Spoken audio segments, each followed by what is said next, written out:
નિદ્રાળમાં જે બનાવ બન્યો છે આ એક સર્વે નંબર 582ની એક જમીન હતી, આ લગભગ 1 વીઘાના આસપાસ જમીન છે. આ જમીનમાં ભાઈઓ 3 લોકોનું નામ હતું. એને જે ફરિયાદી છે, ફરિયાદીની ફેમિલીની પણ એમાં નામ હતું. એને જમીનને લઈને એની કોઈ માથાકૂટ હતી અને બહુ જૂની એની અદાવત હતી. ઓર એને લઈને એને 10 તારીખને એક મિટિંગ પણ થઈ હતી.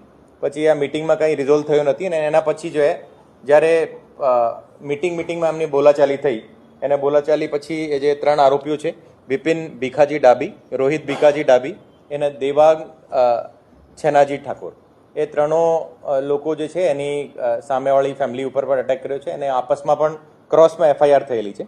અને એક બાજુ જે એને ફ્રેક્ચર છે, એને બીજી બાજુ છે એ હોસ્પિટલમાં દાખલ થયા હતા.